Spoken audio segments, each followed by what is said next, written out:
Setelah menjalankan sistem dari WA dan reseller, Bu Dewi mulai nyoba masuk marketplace.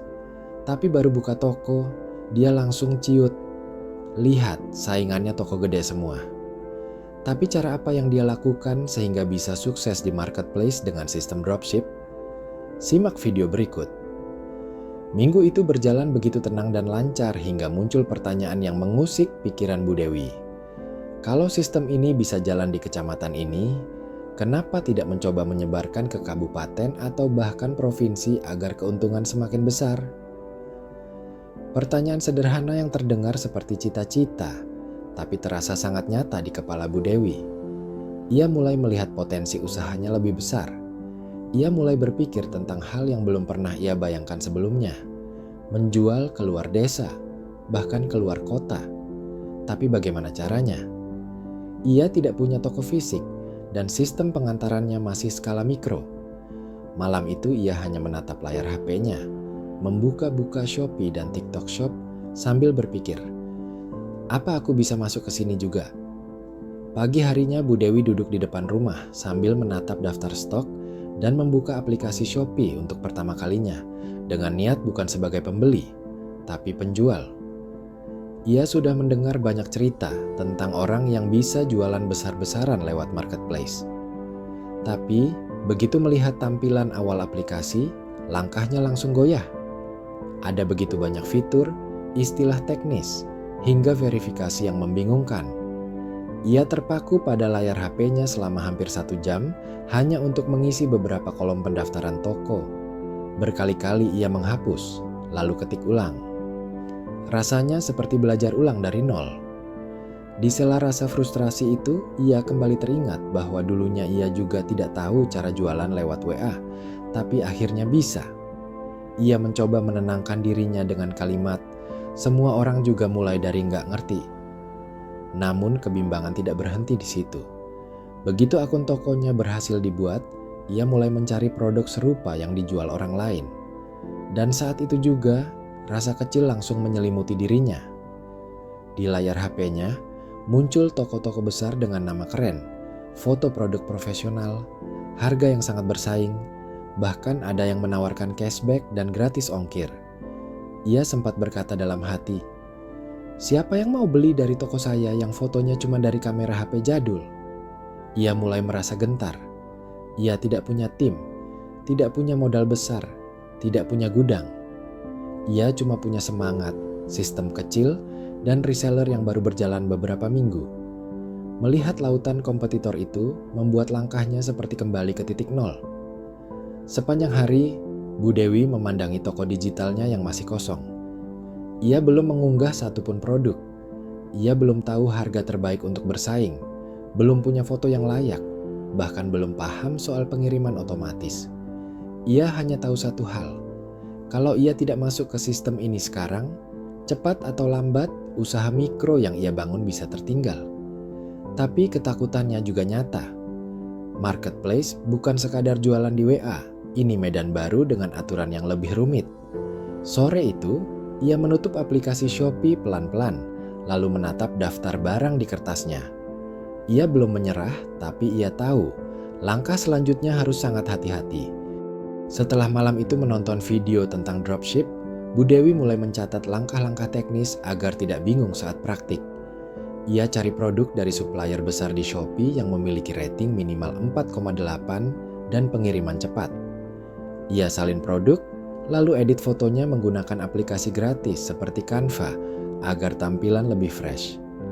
Judul produk ia ubah menjadi kalimat yang mengandung kata kunci pencarian ibu-ibu. Misalnya, daster adem motif cantik, nyaman dipakai di rumah atau jalan. Deskripsi produk ia tulis dari sudut pandang pembeli, bukan hanya spesifikasi. Ia buat kalimat seperti, bahan adem, tidak nerawang, cocok untuk ibu menyusui, dan bisa dipakai tidur maupun ke warung. Lalu ia tambahkan call to action di akhir. Klik beli sekarang sebelum kehabisan. Ia menambahkan banner promo seminggu sekali agar algoritma Shopee menganggap tokonya aktif. Di hari keempat, akhirnya HP-nya berbunyi. Notifikasi Shopee masuk, satu pesanan daster dari luar kabupaten. Ia langsung proses ke supplier dengan sistem dropship, menuliskan nama toko dan alamat pembeli, lalu kirimkan nomor resi otomatis ke aplikasi Shopee. Ia belajar bahwa kunci pelayanan di marketplace adalah kecepatan dan keramahan.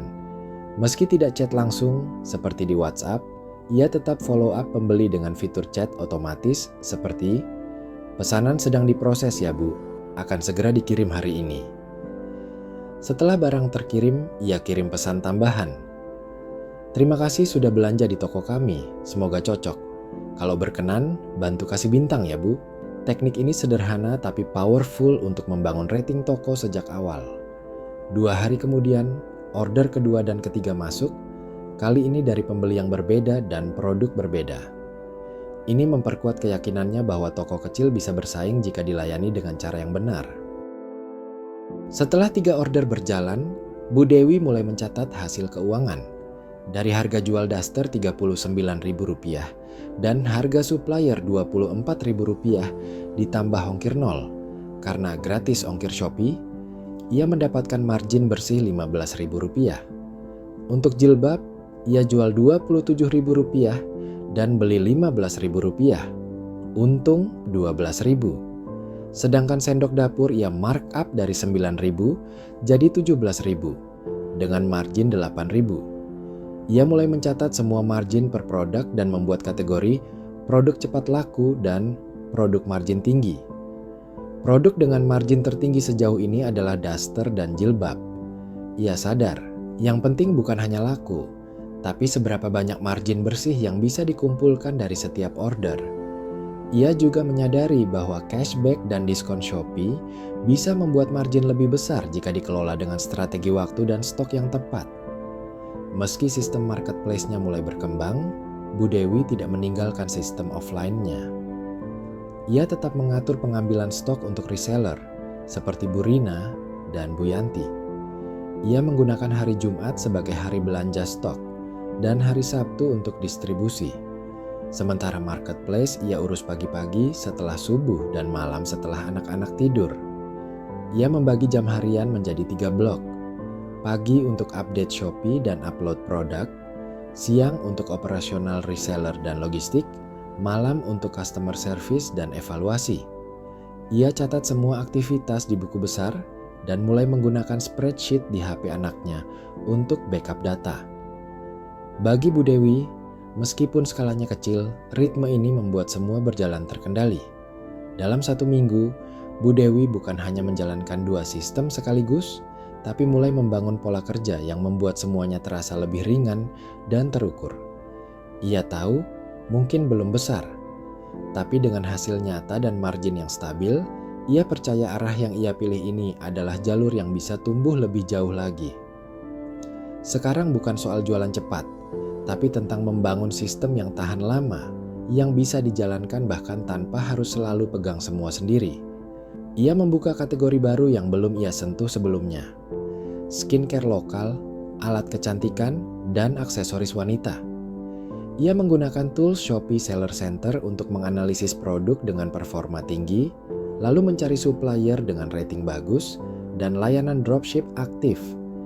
Ia menemukan produk skincare toner lokal yang sedang naik daun dengan harga supplier Rp17.000 dan harga jual pasar Rp39.000.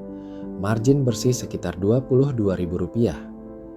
Ia juga menambahkan produk serum, masker wajah, dan roll wajah dari batu giok. Setiap item punya margin antara Rp15.000 sampai Rp28.000. Ia menyusun tabel di buku catatannya. Dari 15 produk aktif, ia bisa fokus push 5 produk utama dengan margin rata-rata Rp18.000 per item. Untuk memperbesar jangkauan, Bu Dewi mempelajari fitur iklan di Shopee. Ia mencoba fitur iklan pay per click, PPC, yaitu sistem iklan di mana biaya hanya dibayar saat ada yang klik produk. Tapi sebelum menjalankannya, ia membuat simulasi harga. Misal harga jual produk Rp39.000, harga supplier Rp17.000, maka margin bersih adalah Rp22.000. Lalu ia mengalokasikan biaya iklan maksimal Rp5.000 per produk. Artinya, ia masih punya ruang Rp17.000 yang bisa digunakan untuk diskon, promo, atau margin bersih. Rumus yang ia pegang, margin bersih sama dengan harga jual kurang, harga supplier plus biaya iklan plus diskon toko. Jika hasilnya masih di atas Rp10.000, maka aman. Ia juga membuat batas konversi minimal agar iklan tidak boncos. Konversi adalah persentase dari jumlah klik yang berubah menjadi pembelian. Misal 100 orang klik dan 3 orang beli, maka konversinya 3%. Target konversi Bu Dewi minimal 2%. Jadi setiap 50 klik harus ada 1 pembelian. Untuk meningkatkan kualitas iklan, ia menambahkan kata kunci yang tepat, seperti daster adem ibu menyusui, menampilkan foto produk terbaik, deskripsi yang jujur, dan menjawab chat pembeli dengan cepat. Ia juga rutin ganti banner toko dan mengatur waktu tayang iklan hanya di jam efektif, 10 pagi sampai 3 sore. Dengan strategi itu, iklannya jadi efisien, tidak boros, dan bisa menghasilkan pembeli rutin. Dalam waktu 2 bulan, orderan mulai datang secara rutin. Setiap hari minimal 4-7 order masuk dari berbagai daerah. Ia menciptakan sistem auto reply ramah, follow up setelah pengiriman, dan memberi penawaran diskon pembelian berikutnya. Ia juga membuat folder khusus untuk pelanggan loyal dan memberikan kode voucher khusus. Tak hanya itu, ia mulai mencatat repeat order dan membuat sistem reward. Setiap 5 pembelian, pembeli dapat bonus produk kecil. Sistem ini membuat toko terasa personal dan pelanggan merasa dihargai. Ulasan positif pun berdatangan, toko mulai naik rating dan masuk ke halaman pencarian lebih sering. Memasuki bulan ke-7, penghasilan bersih dari marketplace stabil di angka Rp6 juta per bulan. Produk-produk unggulan seperti skincare dan aksesoris menyumbang lebih dari 70% dari total margin. Jika digabung dengan hasil dari sistem reseller di kecamatan, total cuan bersih per bulan mencapai Rp8,5 juta. Ia mencatat semua dengan detail, membuat laporan mingguan, dan mengevaluasi produk yang harus dipertahankan atau diganti. Dari penghasilan itu, sebagian ia simpan untuk dana darurat, sebagian untuk belanja modal promosi, dan sebagian lagi untuk kebutuhan keluarga.